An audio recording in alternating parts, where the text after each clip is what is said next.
Welcome to Keith Knight Don't Tread on Anyone and the Libertarian Institute. Today, I am honored to be joined by David Cole. You might know him as the Republican Party animal. He is a columnist at Talkies Magazine. He works there with Pat Buchanan, my hero, and Ann Coulter, and a number of other columnists. Mr. Cole, thank you so much for your time. Oh, it's a pleasure, Keith. Glad to be here. Very glad to be here. Thank you for having me on. Well, I am so honored that I got a copy of this book before it was taken off Amazon. Where can people get this? I don't even know where to link people to. Yeah, that's the thing. Two things happened pretty much in a row. My publisher, Adam Parfrey, passed away in 2018, and his sister took over the company. And in 2019, she decided to take the company woke. So they got rid of several titles that they considered to be too dangerous for their blood. So they took the book out of print, but there were still a lot of copies floating around in the world. So you could sell them on Amazon, and there was always on 8 books at Amazon, there would always be copies. But then last year, 2021, the sitcom star Deborah Messing decided to lobby Amazon to not allow the sale of my book at all, even in used editions. And she was successful in that. So you can't sell any version of it on Amazon. Occasionally, a version will pop up on eBay, and they start at about $500 there. I try to remember a time when you could get the book on Amazon for 19 bucks, and now the rare copies you come across start at 500. I am actively looking for a new publisher, but it's an arduous process because it's got to be somebody. If the Amazon ban continues, and it likely will, then it's got to be a publisher who can move the book without having to rely on Amazon, which is a very difficult proposition these days because Amazon kind of has a bit of a stranglehold on the publishing industry. Unbelievable stuff. Well, I was watching a speech you gave with Ann Coulter where you had said there are 2 books that you recommend to people that they need to read. I want to go over both of those relatively briefly. The first one is titled The Soviet Impact on Society. My favorite quote was from page 186. He says, more or less, these acts of open violence, temporary expropriation of private property, and destruction of machinery, such as the ripping out of gears and transmissions belts, are perpetrated by the communist wing of the labor unions not in order to obtain better working conditions for the worker, but to create a definite schism between employer and employee. Why is the left constantly creating these schisms, employer versus employee, black versus white, man versus woman, rich versus poor? Well, you have to put the things. What you just mentioned, of course, is eternal. I mean, it's going on now the same as it went on 100 years ago. But in terms of the book, The Soviet Impact on Society by Dagobert Runes, um, that was a book that was concentrating solely on the post World War One, the concerted effort by leftists, by Marxists, by communists to disrupt the order in Europe. And Runes goes country by country and region by region, like the Bavaria, the short-lived Bavarian communist dictatorship. And he goes into other parts of Europe where either these attempts at disruption were either successful or unsuccessful. He talks about Hungary, he talks about Romania, and Poland. And the importance of that particular book, apart from, as you've pointed out, showing you that the stuff that's going on now was going on 100 years ago as well. But the greater historical importance of that book is you can't understand the 1930s, you can't understand the rise of Nazism and what everything that would eventually lead to the Second World War. You can't understand any of that without understanding what the European mindset was following all of these attempts at disruption all throughout Europe, all throughout what used to be the Austro-Hungarian Empire, and the countries surrounding it, coupled with once Stalin took power, coupled with very ruthless expansionism, uh, attempts at expansionism all over the place as the Soviet Union began collecting more and more territory.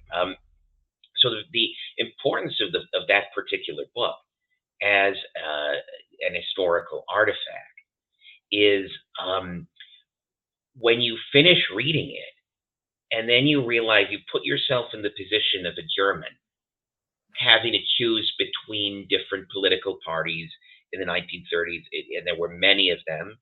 The Nazis were just one of many. The communists were just one of many. There were all kinds of political parties in 1932 that ran the gamut from far left to far right and establishment, everything in between.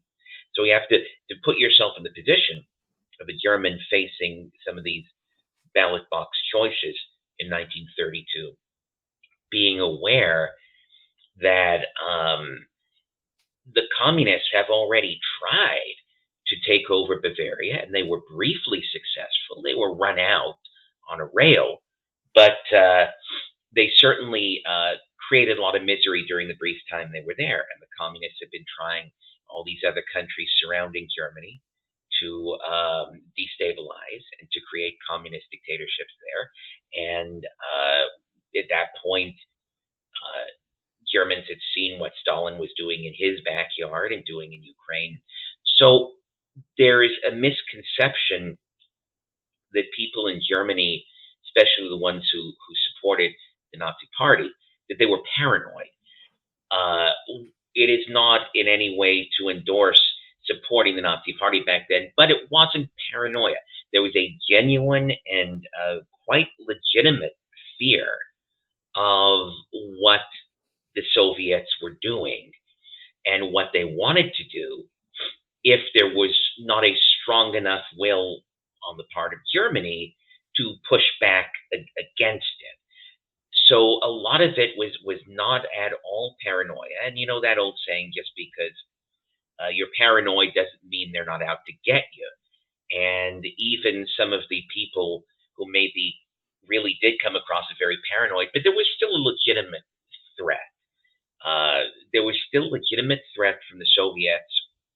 And of course, as you mentioned at the beginning, a lot of the Soviet tactic carried on by leftists today is to drive wedges between worker and management and between races, and back in the 1930s, between religions. You know, it's not such a big thing anymore today.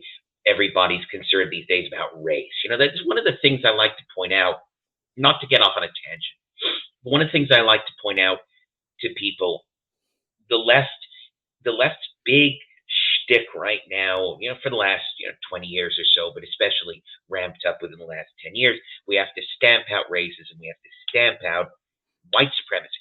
Any white person who maybe thinks that they might be smarter or less criminal than a black, well, we have to crush them. Even if they're not doing anything, even if they're just thinking these thoughts to themselves privately among their friends, we have to crush them. It's an interesting twist, because that's how it used to be about religion. There used to be in the Western world, and there still is in other parts of the world, but I'm just concentrating right now in the West. It used to be, we have to crush the people who think that we're going to hell, that we're not going to heaven. And if you really break it down, which is more insulting? Somebody who says, because of your race, I think I'm a couple of IQ points smarter than you, versus someone who says, because of your religion, your grandma's burning in hell, your father's burning in hell, and you're going to burn in hell. Right now, your beloved grandma is having hot coals shoved up her ass and speared by pitchforks. Okay, that's insulting too. But we learned to live with it. We kind of learned to get along. At some point, the post-World War II era, the West made a very intelligent decision where, after centuries of fighting over this who's going to hell thing, people were like, you know what? Okay, you say I'm going to hell, and maybe I say you're going to hell, but we can still go to work every day and work side by side. And I'm not going to burn your house down, and you're not going to burn my house down. And we can agree to disagree about whose grandma is currently burning in hell. It was a good move for society because after so many centuries of people slaughtering each other over this thing of who's going to hell, we just sort of agreed to disagree. But now the left has brought it right back with the race thing, because now we're told that we have to wage holy war and crusade against anyone who might have racially improper views, or who might maybe think that perhaps Black people don't do as well at STEM, or perhaps Asian people do better at STEM. And now we've got to crush those people. What I wish we could come around to is that same sense of detente that we got about the going to hell thing, where we're like, you might think this about my race, I might think this about your race, but you know what? We don't have to crush each other. That would be a good thing. But right now, race is what is being used by the left as a wedge issue, as a divisive thing, and also as a crusade, whipping people into a kind of frenzy where they have tremendous hostility against their neighbors and against random people they see online who they don't even know, except they know that they hate them. So it's a long way of saying that yes, these wedge issues and this driving this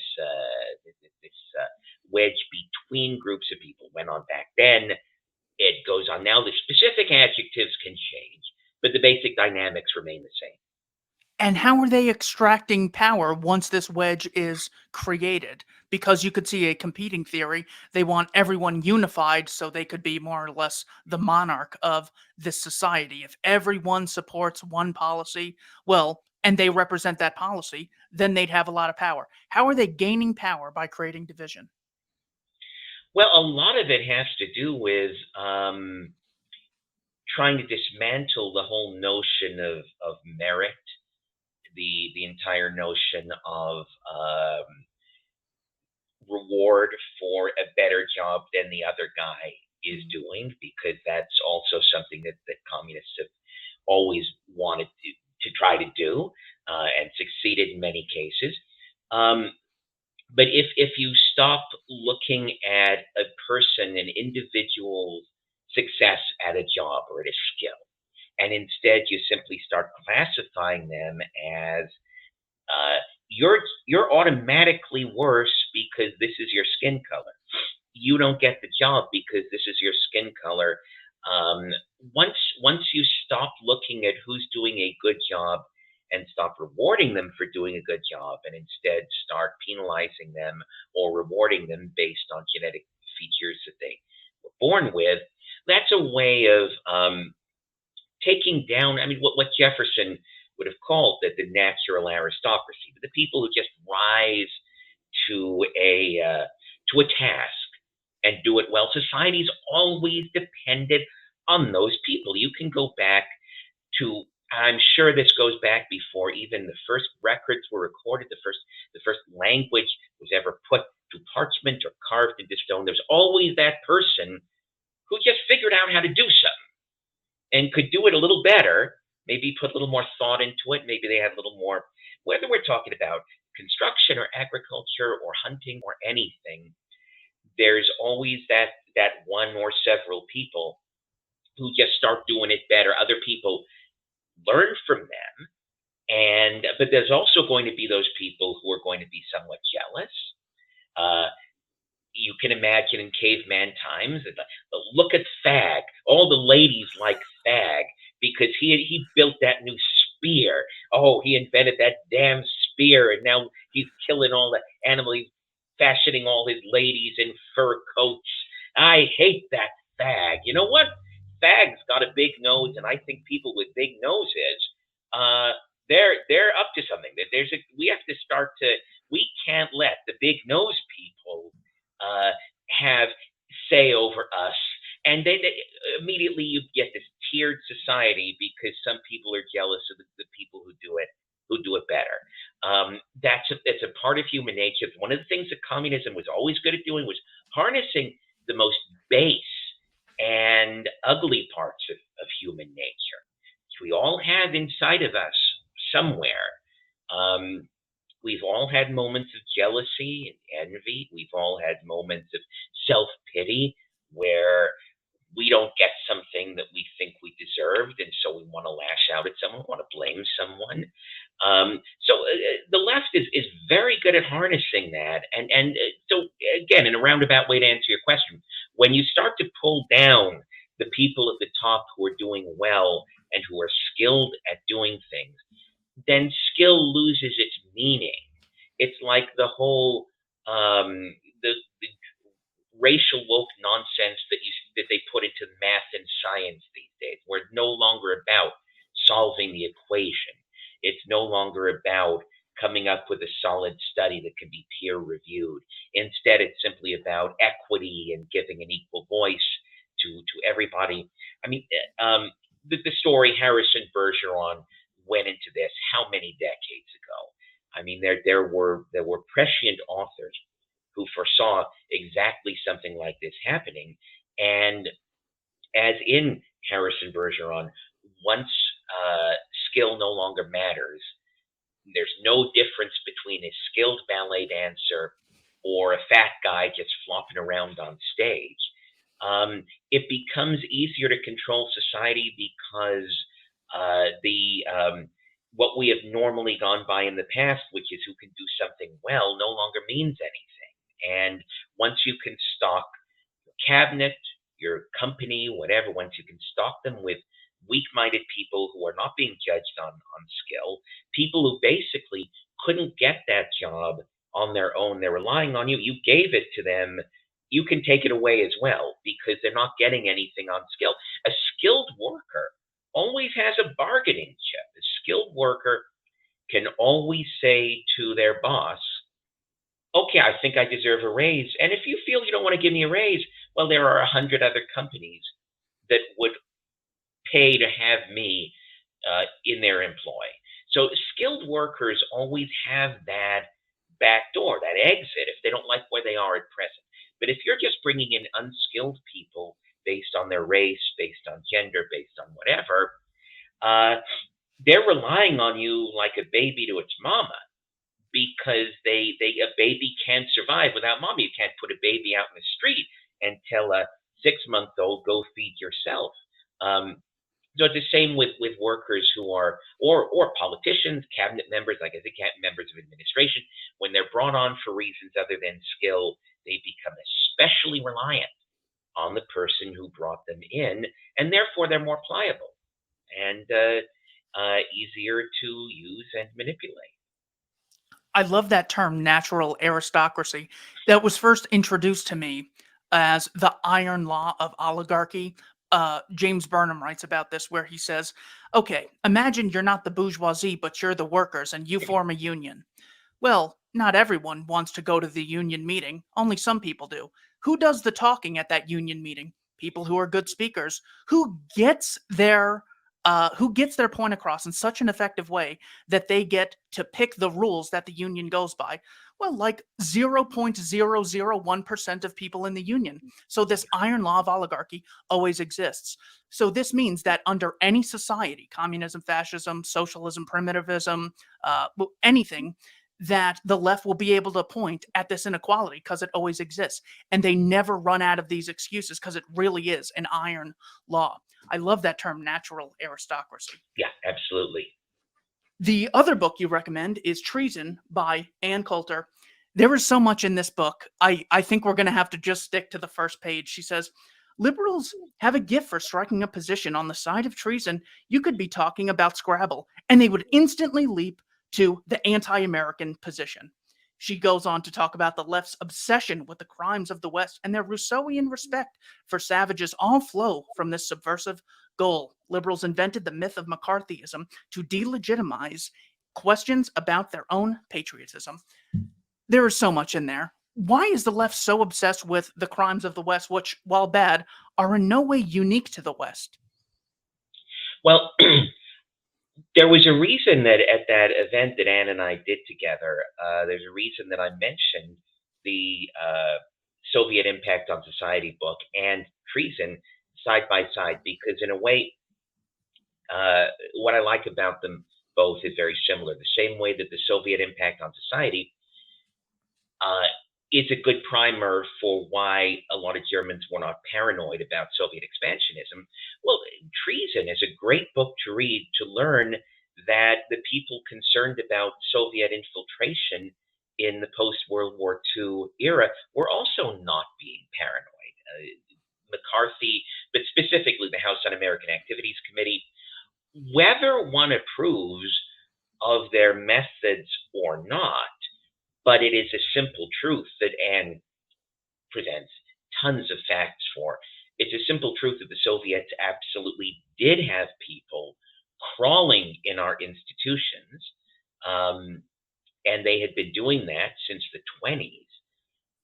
And so it's become a myth that there were no Soviet agents in American society, that it was always just some dumb guy who put his name on a piece of paper in 1931 and didn't even know what it was about. Oh, I joined the Communist Party. Oh my gosh, I was just trying to impress a chick. But in fact, we know, for example, that the Soviets tried to take over the Writers Guild of America in the 30s. They attempted to infiltrate quite a few unions. They were in our intelligence apparatus. The Soviets put a lot of stock in infiltration, and we know after the fall of the Soviet Union and the release of records and information, we know that Alger Hiss was indeed a spy. We know that the Rosenbergs were certainly guilty. The husband, especially. There's always going to be a certain debate about to what extent Ethel Rosenberg was the second in command, or whether there was someone worse who kind of sold out Ethel to save their own skin. But all the same, we know the Rosenbergs were guilty. We know that Alger Hiss was guilty. We know that Whittaker Chambers, a mess of a man, but he was right. Sometimes you can be a fat, drunkard, smoking mess of a man, and you can still be right. So that's the brilliance of Anne's book there, and that's why it complements the Soviet Impact on Society, because both books are kind of about how what the liberal establishment, what the leftist establishment, the media, what they tell us about how, all these people were paranoid. Hitler was paranoid about communism, and McCarthy and Huack, they were paranoid about infiltration. Again, it's not to support Hitler's methods, certainly, and it's not necessarily to support Huack or McCarthy's methods, but they were not paranoid. There was absolutely stuff going on with Soviet infiltration, and they decided to take it on. Again, their methods, good or bad, but they at least decided to take it on, and which is kind of inevitable, especially considering the devastation that some of this infiltration almost caused. One of the best examples being the Morgenthau Plan for post-war Germany, which was influenced and to some extent ghost authored to a great extent by a guy named Harry Dexter White, who was a proven Soviet agent. And it's largely thought that White manipulated Morgenthau. Morgenthau hated the Germans. It was a pathological hatred. I don't want to judge the man too harshly. He was Jewish, of course, and many Jews had a hatred of the Nazis that is not undeserved. But it's generally believed that Harry Dexter White used Morgenthau's emotional, visceral hatred of the Germans to help construct a post-war plan that was so brutal, so horrific in the way it was going to treat the Germans, that the idea was it would eventually drive all the Germans in the Western zone to accept Soviet rule as a relief from what the Morgenthau Plan was doing to them. Thankfully, Truman ended up ending the Morgenthau Plan before it could ever come to that and replacing it with the Marshall Plan. But that's just one example of how Soviet infiltrators in that era were really trying to create a tremendous amount of misery for their own benefit. And these are all things that I recommend. Both books, of course. Treason, you can buy on Amazon easily because it's still in print and you can get a very reasonably priced copy. The other book's a little harder to find, but I recommend your viewers to try to hunt down both books. When you talk about differences between right and left, I was always raised to believe the left cares about the poor, the right cares about the rich. And then as I got older, it was, well, the right cares about foreign policy, the left cares about domestic policy. It was so difficult to really nail down the actual difference uh, between these two groups. What would you say is the defining characteristic that separates left from right? Well, we're seeing a little bit of, I don't want to say a realignment these days, but what we're seeing, there are still old school FDR leftists. They're older. Some of them are much older. Some of them are hippies, people of the hippie generation, who are still trying to hold fast to those old views, helping the worker, helping the working man. But to get back to what you were saying about wedge issues, a prime example of that, the left was always presented itself as the place for women, for feminism. We are the people who fight for the rights of women, equal pay, the ERA, pro-choice. We are there for you, women. We're against the patriarchy. We're against the chauvinists. Well, now feminism is actually starting to drift a bit rightward because the left has become obsessed with transgenderism. The left has become obsessed with the notion that biological women don't exist, that none of it's biological, that woman is a social construct, and that a transgender man is the same as a woman. That is driving some feminists away from the left. And the right is kind of starting to welcome them in, saying, well, we certainly have our disagreements, but if we agree on the reality of biological sex, and that men can't get pregnant, and that men can't menstruate, and that, I personally believe in every human being's right to live any way they want. Somebody wants to put on a wig and wear a bra. A man wants to put on a wig and wear a bra and call himself anything. God bless. Consenting adults should be able to do anything they want to, but there are attacks against basic biology that we're all now being expected to agree with, whether we agree with them or not. It's a matter of conscience at this point, because people who genuinely simply don't believe that a guy in a wig is an actual woman are being told you can't think that anymore. So we're seeing a wedge right there between the left and feminism. Now it's an old coalition there that's being broken up, and it's being broken up pretty recently. This is stuff that's only come up in the last decade in any major way. The left used to be the first ones fighting for women's sports, for equality for women's sports, for women on college campuses and high schools being able to have their own sport that gets the exact same funding, the exact same support from the administration and the exact same facilities. And now that very left, they're the ones who are advocating biological males competing against women in women's sports. So that's a realignment we're seeing.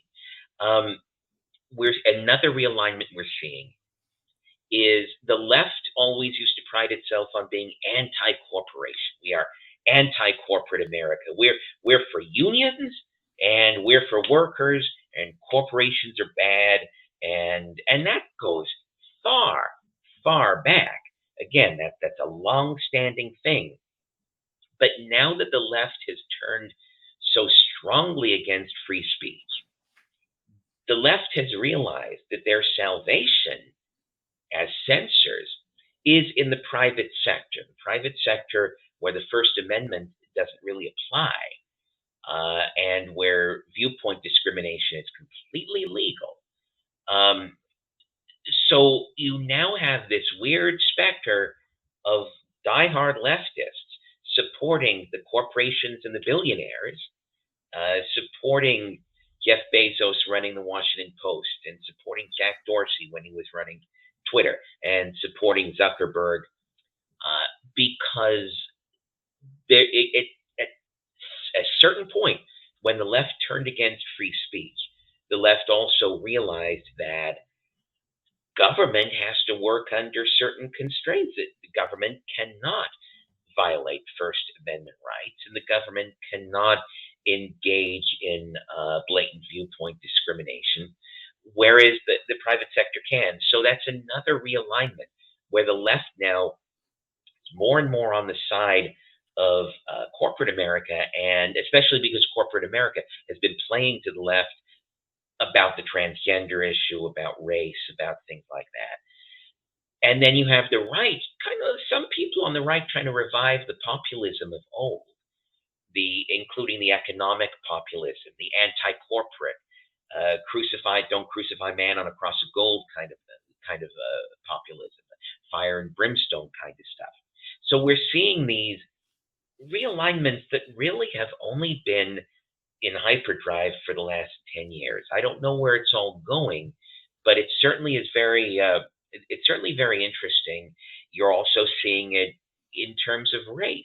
When I was in elementary school in the 1970s, and I was in high school in the early 1980s, the left's message was uniform. It was always, don't see race. Be non-racist. Don't look at that man as a black man. Don't look at that man as an Asian. Don't look at that man as a white man. Don't see race. The left has completely reversed itself on that. Very specifically, they say now, you must see race. If you don't see race, you're a racist. You have to respond to that black man as a black man. You have to respond to that white man as a white man. You can't just respond to them as human beings. You have to acknowledge race in all things.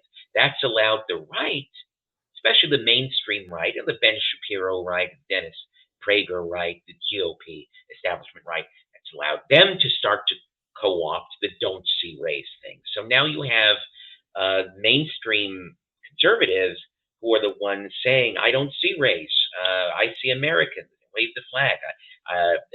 And you have leftists saying, no, race is the most important thing that any of us have. So you've got to see it. You've got to respond to it. And everything in your life, from the books you read and the music you listen to, you have to filter through the prism of race. Again, a realignment. All of these things would have been very different if you were to go back to the 70s, when the left was still anti-corporation, pro-worker, pro-feminist, and pro-free speech, and don't see race. So I think a hippie, if you were to pluck a hippie from a college campus in 1969 or 1970, just bring them here to this present without them seeing any of the lead up to it, they wouldn't know what the hell's going on. It would be, the cast of characters would be completely different. And I don't think they'd be able to understand a damn thing. It's just a complete realignment. And I think in the future, it will be difficult to nail down, for people in the future, it'll be difficult to nail down who was left and who was right exactly.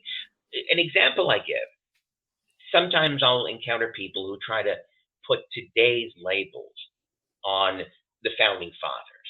Well, that's a difficult thing to do because, like, what is John Adams?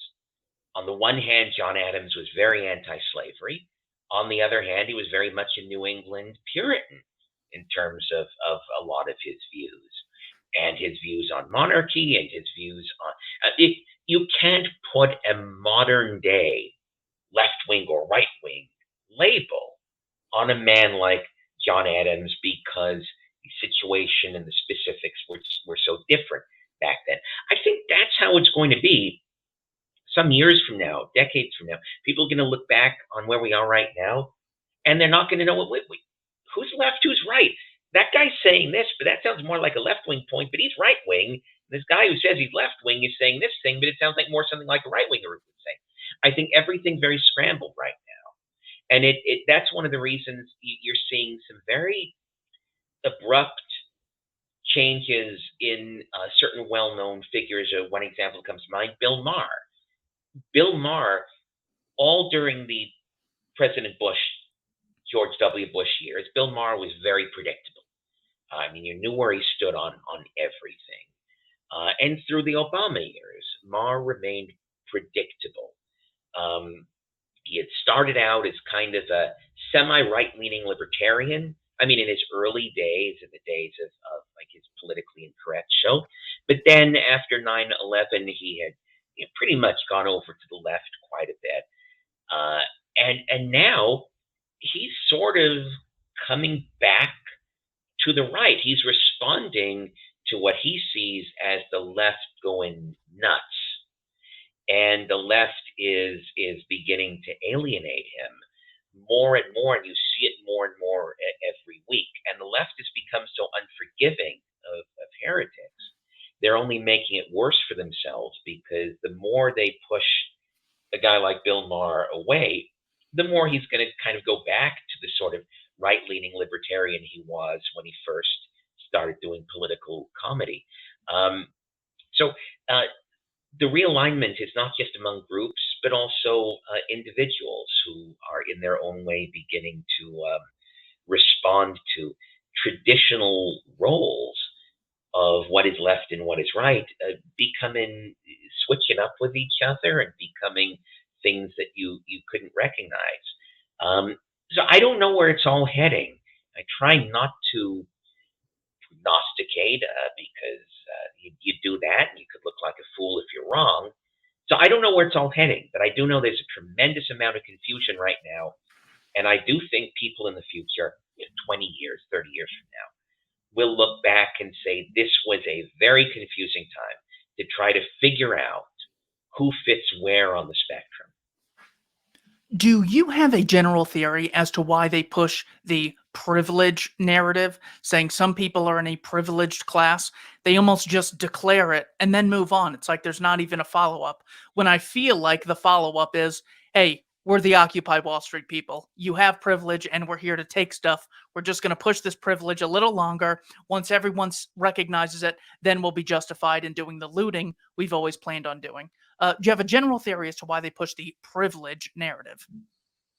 Well, I think it's necessary for them in order to make white people especially feel like they owe, like they're by virtue of their skin color that they've been given all of this stuff. I think as a strategy, it's failing. I think it's exactly that white privilege strategy that is pushing the Rust Belt states. Well, I think it's one of the reasons the Rust Belt states went for Trump in 2016. And I don't think it's a good long-term strategy for the left to use in those states. But I think it's important that the privilege thing, which is so often race-based, whites are accused of being privileged, but then dark-skinned blacks accuse light-skinned blacks of being privileged. Blacks often accuse Hispanics of being privileged because they say, well, a Hispanic can be white if they want to. So the privilege thing is just another way to going back to what I said a while ago, to just short circuit the whole notion of merit and skill. Mm. Because if you're made to feel like you have what you have, not because of what you did, how smart you are, how capable you are, but because of some inborn privilege. And the government can use that, of course. Look, Obama was kind of well known for never apologizing. It's one of the few things he ever apologized for, because generally he's the kind of man who would never admit a mistake. But he did apologize for the "you didn't build that" comment. I don't know if you recall that, but Obama was talking about how if you're a small businessman, you build a business. You didn't build that. The roads built it, and the government, the taxpayer money being spent by the government built it. That backfired so badly on Obama that for one of the very few times in his presidency, he actually said, "I regret saying that." Elizabeth Warren, though, picked that up and kind of ran on that in 2020. That she loves that way of speaking. But again, it's a way of making people who have accomplished something feel like they didn't actually accomplish it, that they either owe their skin color or they owe the government for their success. They owe everything except themselves and their mind and their stick-to-itiveness and their abilities. They owe everything but that. So it's just another way of trying to wear down the skilled people into feeling that they owe everybody for their success. But I do think that it's a losing strategy in the long run. I mean, if it was a bad enough strategy to make Obama apologize, which is a once in an eon kind of thing, then I think it generally is a flawed strategy. Now we're going to see what happens next year in terms of the Democratic primary. We're going to see there are a lot of people who are unhappy with Kamala Harris. There's a small chance maybe Biden might not run. I'm not calling that at all, but I'm just saying there's a chance. Elizabeth Warren really wants to be there in the mix, and so we're going to see if she wants to bring back that whole "you didn't build that" thing like she tried to 3 years ago. We'll see if that works, but I think it's a poor strategy. The left is a little too in love these days with poor strategy. It's very funny to me that it's only been less than 2 years since the defund the police thing became the rage on the left, and now you can't find a single Democrat politician who admits they ever said it. They're on tape saying it 100 times over, and they will deny it now for the rest of their lives. And my point with that simply being that I think the Democrats are pursuing a whole bunch of strategies that are not good for them in the long run. I think a lot of these things, they're getting very bad internal advice. There were obviously people in June 2020 who were telling them, "Oh, you've got to support defund the police. This is the wave of the future. This is absolutely the wave of the future." And a lot of times people get bad advice and they don't get rid of the people who gave them the bad advice. Now, that's as true in the entertainment industry as it is in politics. A lot of times our advisors let us down, and yet we find it difficult to part ways with them. And it's true for the GOP as well, obviously. And I write about that a lot in my column. A lot of my column is actually dedicated to critiquing the right, in part because if the right is not functioning in a healthy way, we're really doomed. We have to have some opposing force against the left. So I do find myself sometimes critiquing the right even more than the left.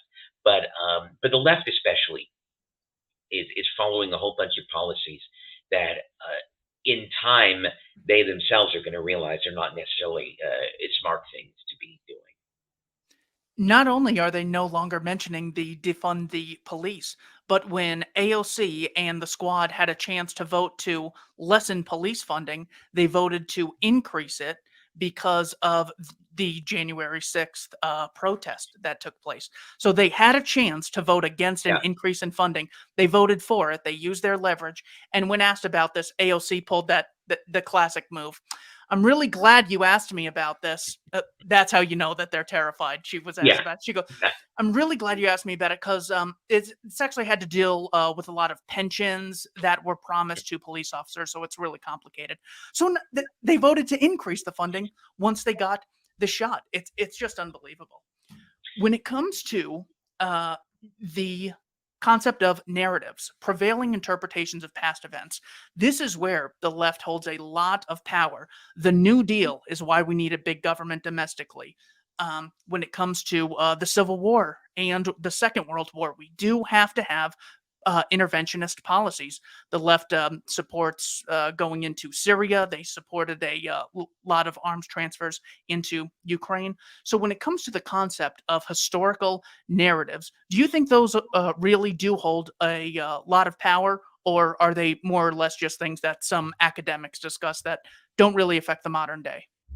well, the I think they certainly do have an effect, and I will kind of go out on a little bit of a limb here, slightly risky to say this, but I think one of the reasons that the left is stronger when it comes to defining or redefining a historical narrative or even a present day narrative is the presence of Jewish folks, both so heavily on the left and so heavily in the entertainment industry. Now, I'm saying this, of course, as a Jew who has been both in politics and the entertainment industry. So I'm not saying this as an outsider, but Jews are the absolute best storytellers that any society has. It is why Jews created Hollywood and to this day are still the dominant force in Hollywood.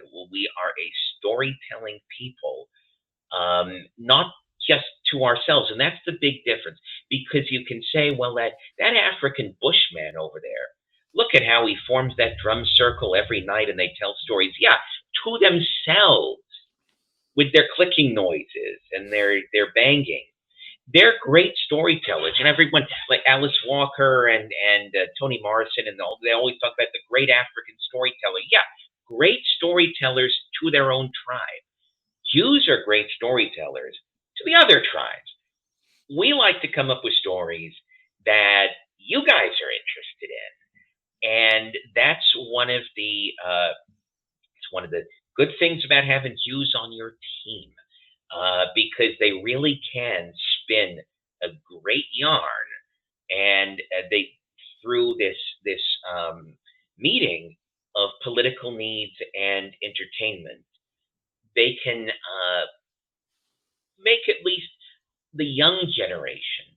They can give the young generation a whole different understanding of history, even recent history, and certainly history a long time ago. Uh, and I think it does stick. I'm concerned for the current young generation because I think they have been exposed to an inordinate amount of propaganda and slanted and biased information about America's history, even about world history. Um, and some of these people, they're going to learn on their own. They're going to learn other points of view, but a lot of them won't. And it seems like the left has, since Trump gone into office, the left has really been very strong in this message to their young people that, like, you're supposed to be angry at your parents at Thanksgiving dinner. Like, oh, it's Thanksgiving time to go home to your racist uncle and your transphobic dad and your Confederate grandma. And, just you hate these people and you don't have to like them. And that's yet again a wedge between this young person and their parents or grandparents. But the young people are being fed a great deal of propaganda that they get from both fiction and nonfiction media. And I do believe it in the long run, it can make a definite difference in how people's views are formed. I mean, especially when when you look at some of what's being taught in public schools these days, that certainly colors young people's views of race relations in this country. And whether you're black or white or whatever in between, a lot of kids are coming out of elementary school these days with an idea that America is hopeless and racist and nothing but genocide, a history of genocide and brutality. Um, of course, that's going to have a long-term impact on that generation. Um, but public schools, not my favorite thing in the world anyway, and I would always be the first one to recommend homeschooling or at the very least charter schools or something like that. But I didn't. I was in the LA public schools 12 years. My whole time in school was in the LA public schools. I had one good teacher. 12 years. I had one good teacher, and it's probably the only time I ever learned anything. Um, Most of the time, I was just screwing around. Whatever I learned here at home on my own. Uh, so, uh, but obviously, people are always going to. There's always going to be people sending their kids to public schools, and I do think it poses a threat to the integrity, the cohesiveness of the country, because the propaganda is very, very strong.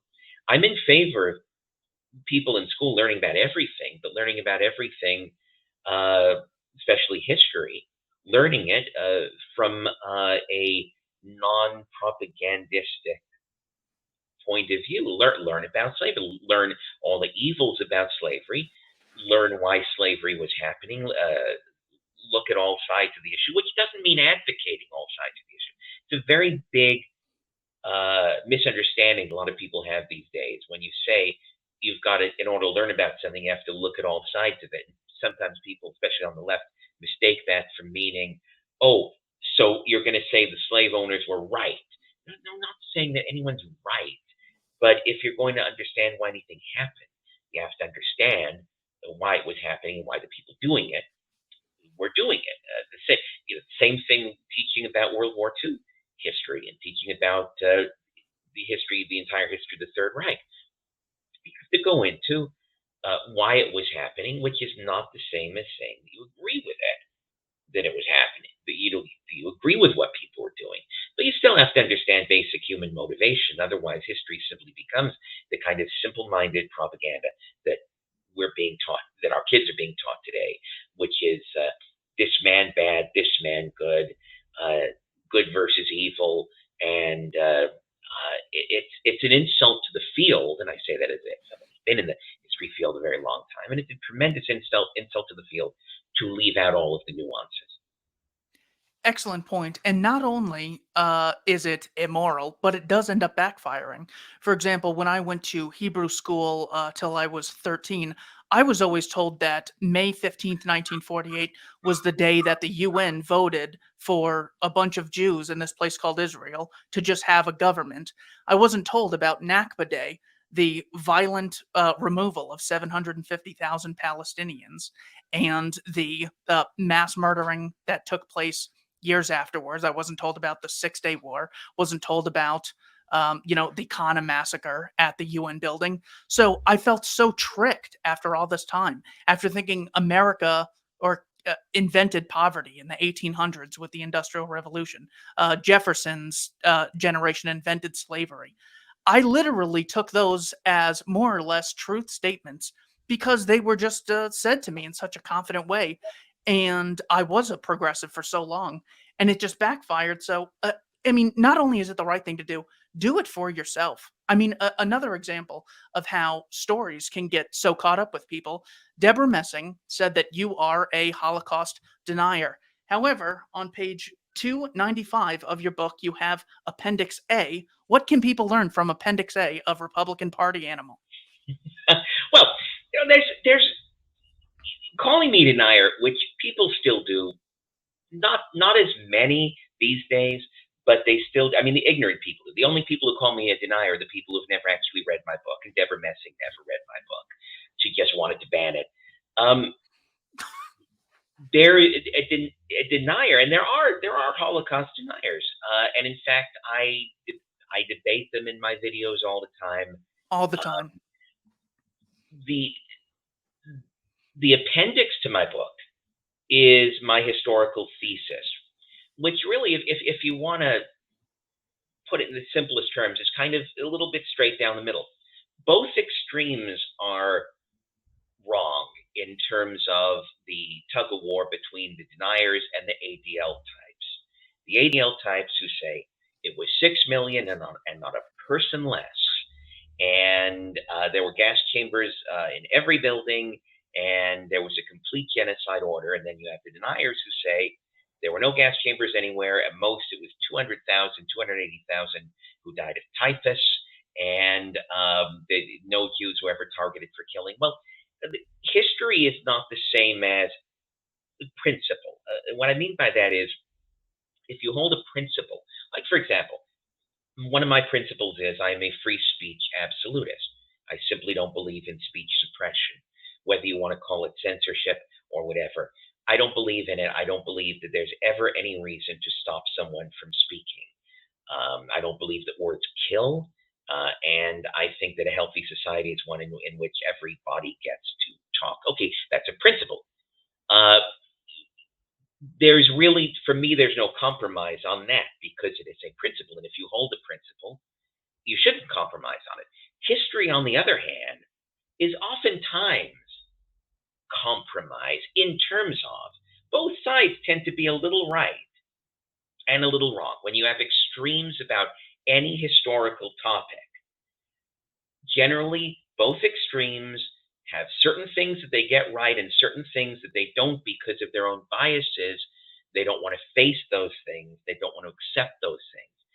Most of the time, when you look at any historical, and especially any controversial or divisive historical topic, when you look at it rationally in the cold light of day, and you will see both extremes get a little right and a little wrong, you end up with something that is generally down the middle. Now, down the middle doesn't please anybody, and that's one of the reasons that the deniers don't like me, but the ADL also still really doesn't like me, because the down the middle thing is not pleasing anybody. My general figure for Jewish dead, in terms of entirely, both from murder and everything else during the war, is about 3 to 3.5 million. One has to be vague because we only have a census up until April 1945, a census of dead Jews. We know that as of April 1943, if I said 45, I meant 43.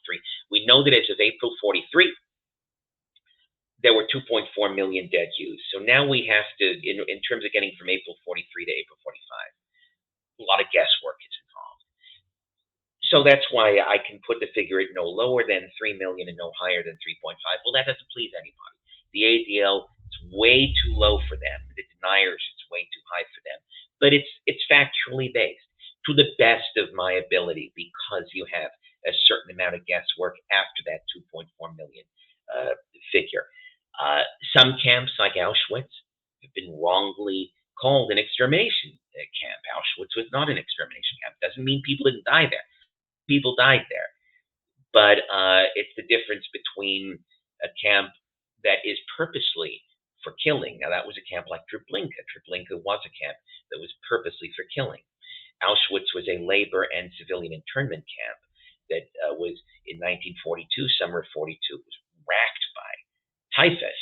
Lots of people died, and the commandant of Auschwitz began euthanizing, as he would put it. Murder would be another way to put it, but began killing inmates to try to control the typhus epidemic. But the camp was not designed as an extermination camp, and the renovations that happened in Auschwitz in 1943 were actually to make the camp more sanitary, because it was a major center of labor for the Nazis, and they didn't want everybody dying because they needed the labor. By 43, The war was not going their way anymore. They absolutely badly needed the labor. So again, you end up with a thesis that wins you no friends. To Deborah Messing, to the ADL, I'm still a denier. To deniers, I'm an ADL plant, an ADL agent, a shill, a gatekeeper, whatever they want to call me. All I can do, as I do in the book, as I do in the appendix, present the facts, present the sources, the original documents as best I can, and let the cards shake out where they will. And if they shake out in the middle, then they shake out in the middle. If they had shaken out at either of the extremes, I would say so. But generally, that's not the case in the Holocaust, and generally, it's just not the case with history in general. Again, you take any divisive issue, civil war. Well, the Northerners are always going to say that everything they did was perfect and they didn't do anything bad. Southerners are going to say the same thing.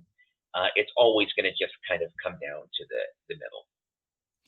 When it comes to critiquing the National Socialists of Germany, you never shy away. In fact, you had said that there was a gas chamber program in a place called Knotzweiler, I think.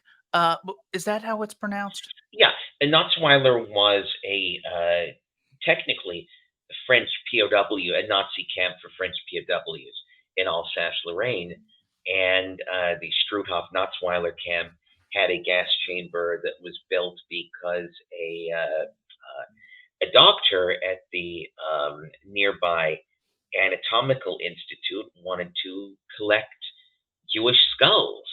And he had about 90-something Jews sent there from Auschwitz, and they were gassed so that their skulls would not be damaged from bullet wounds. Well, this is all very documented. You see, when the Nazis did things, they documented them.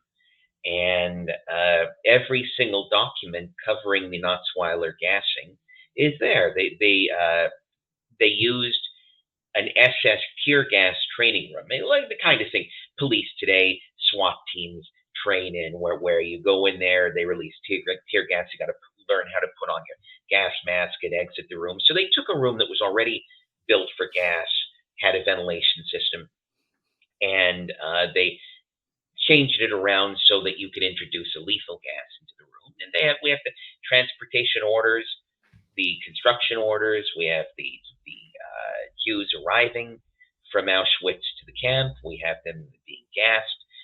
We even have the bodies because this freaking doctor who wanted the skulls, once he got those 92 dead Jews, he lost interest. And by the time the war was over, 2 years later, some of those bodies were still in cold storage at the Anatomical Institute. He hadn't even defleshed them yet. He wanted his skulls. He didn't even play with his skulls. Typical, just like a kid. He asks for a toy, begs for a toy. The parents get him the toy, and he doesn't even take it out of the damn box. His name was Dr. August Hirt. What a jerk he was. Gets all those Jewish skulls and doesn't do a damn thing with them. And in fact, he killed himself as the Allies were approaching his Anatomical Institute.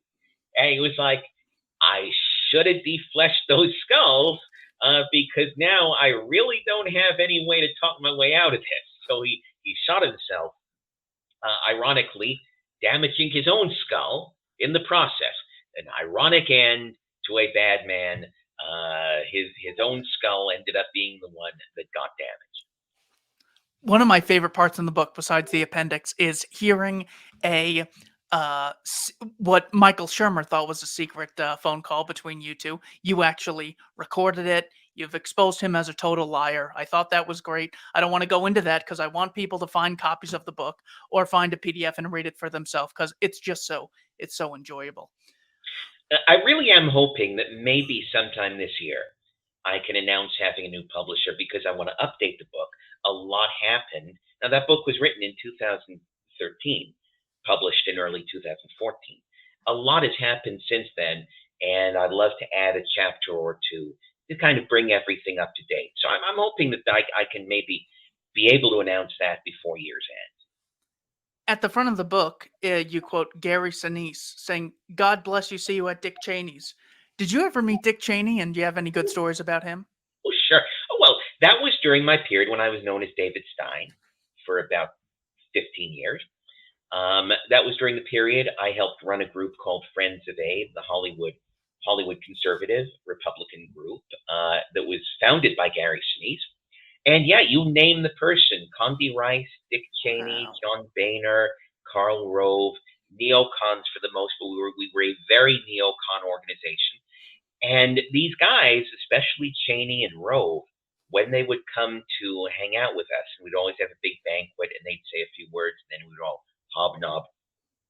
It was very distasteful, to me at least, because I was not at that same level of neoconism that most of the other people in the room were. But it was very distasteful because Rove and Cheney would always bring along these disfigured amputee veterans from Afghanistan and Iraq. And what made it distasteful, it was kind of like these guys were saying, because then Cheney would get up there, or Rove would get up there and say, give a big hand, give a standing ovation to Private First Class whatever, who lost 3 of his limbs, and there'd be this guy in a wheelchair, blinded from shrapnel. And it was like showing off. Look what, like Cheney saying, look what I did to this guy. Aren't you happy? Don't you love me? My war that I fought so hard for, and now this kid, he's never going to walk again. He's never going to see again. But give him a hand. He deserves a hand. Oh, and give me a hand too, because I brought this all about. It was very dark. The group kind of reflected Gary Sinise's take on conservatism. Gary Sinise is basically just a military. Support the military guy, support the foreign wars guy. Gary Sinise never took any positions on domestic issues. You couldn't get him to say 5 words about, you name it, about gay rights, abortion, tax policy, anything. He wouldn't talk about anything domestic at all. But if you got him started about Afghanistan or Iraq, he would just keep going. It's one of the reasons that Friends of Abe dissolved when Trump looked certain to get the nomination, because the hierarchy of Friends of Abe was very much against Trump's focus on things like immigration and bringing jobs back and confronting the Chinese, and also the fact that Trump didn't seem gung-ho about foreign wars.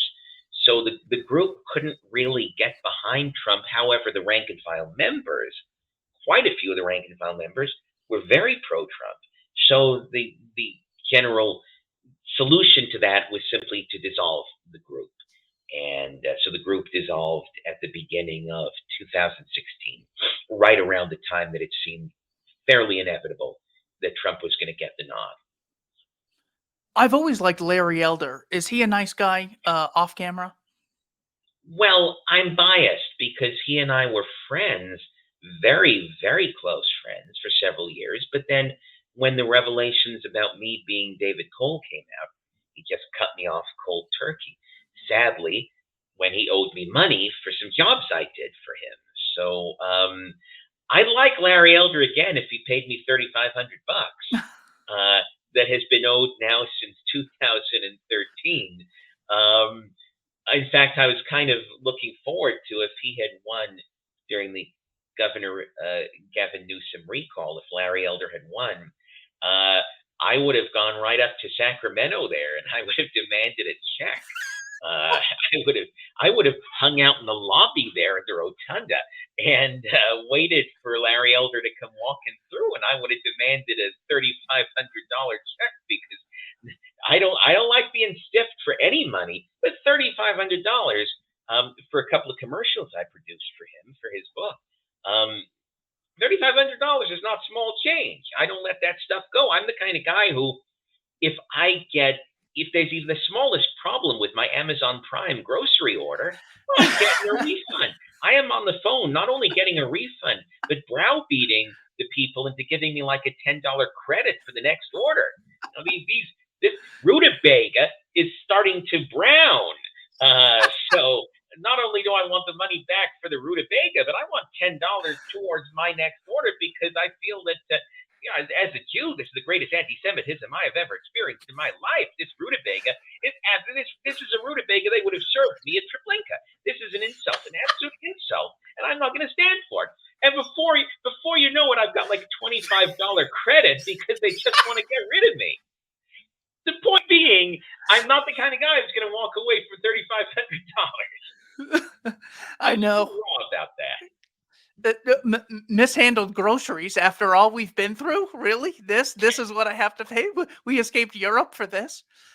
When it comes to someone like Cheney, I was a big supporter of Iraq and Afghanistan, and then to see the Taliban take over after a 20-year war, they took over in 11 days. To see Al Qaeda take over Iraq, and so many deaths, so many displaced. Usually when I do something bad, I will apologize. When it comes to people like Cheney, it almost seems like, well, if they were really well-meaning and just mistaken, or they were put in a tough position, I think we'd see a little more humility. We'd see some more apologies, maybe. Do you think people like Cheney and the neocons, in this case specifically, are good guys who are put in tough positions, or more or less opportunists?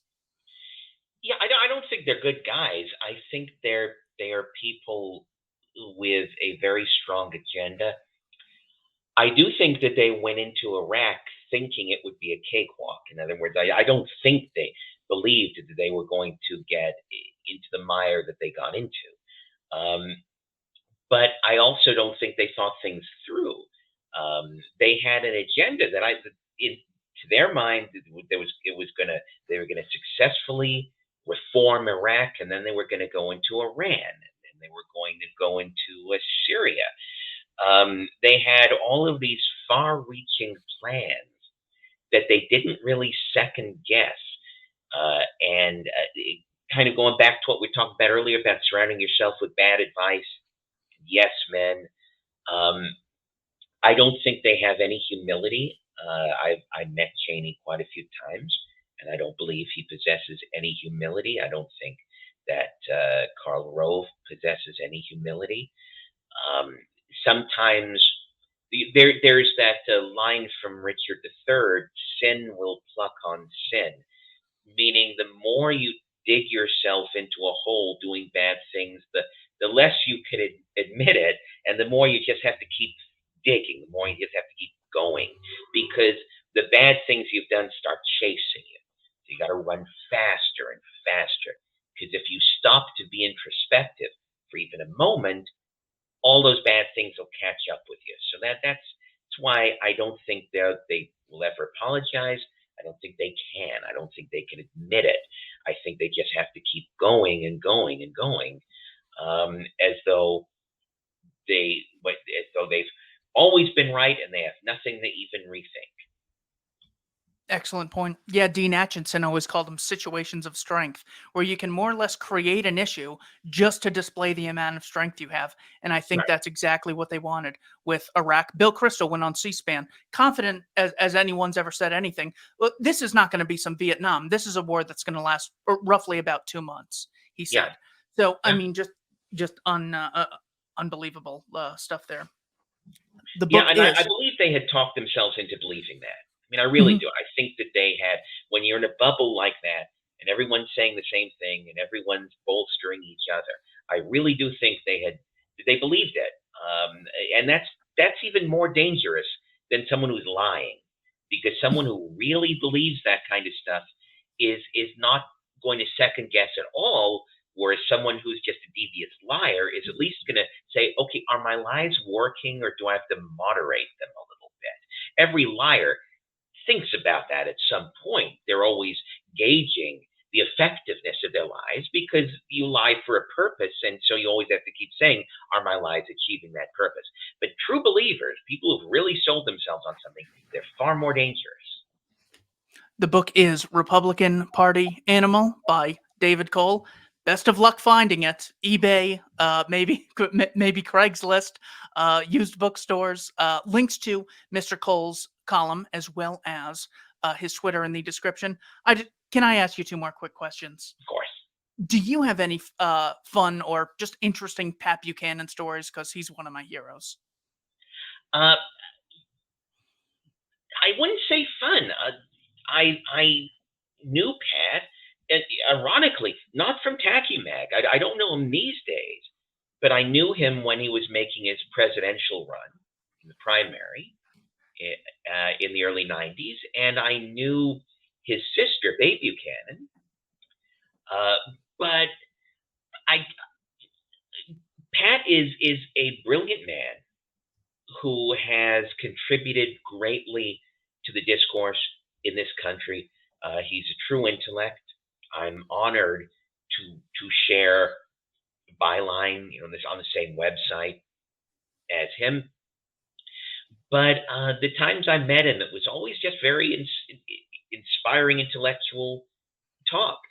We would sometimes talk about strategy. One of the few things I remember is when he was trying to mount a primary challenge to Bush. He was caught slightly off guard by a question from, I don't think it was even like a credentialed reporter. I think it was like a student reporter. I think he might have been on campus somewhere. You'll have to forgive me. This is a fuzzy memory that's going back 30 years. But I remember I think it was a student reporter who asked him a question about, if you're so pro-life, how come you and your wife don't have kids? And Buchanan snapped at the reporter. Now, yeah, it's a personal question. Of course it's a personal question. But I was talking with his sister, and I was talking with Pat's sister and Pat's strategist. Pat wasn't there for this particular conversation, but I humbly suggested, I said that these are the kind of questions Pat's going to get. And as insulting as it is to ask something personal like that, it's never a good look to snap too much. I mean, that's what always used to sink Bob Dole before Bob Dole finally got his nod in '96. But when Dole was trying to get the nomination in elections past, Dole would have a habit of snapping at people. He would have the habit of that. There's that time when he was, I think Dan Rather had both Dole and Bush on remote, two separate screens, and Bush Senior, George H.W. Bush, comes on and he's like, "Well, nice to be with you, Dan. It's such a beautiful day in this country." And then Dole comes on and says, "Tell Bush to stop lying about my record." Well, one guy looks friendly and one guy looks like a snappy old man. So the only piece of advice I ever gave Pat Buchanan, but not to his face, but his sister and the strategist, was be ready for those personal questions, and you just don't want to look like the media wants to paint you as a monster. The media wants to paint you as a racist and anti-Semite and everything else. So they want to make you look like a beast. So sometimes you just got to get it. You get a personal question you don't like, but you just got to smile through it. So but that's the closest I have to a Buchanan story. Most of the Libertarian Institute audience is between mid-20s, mid-30s.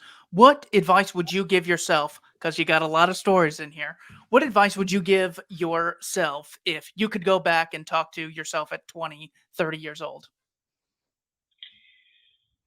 I don't want this to sound conceited, but generally I kind of always did what I felt was right at the time.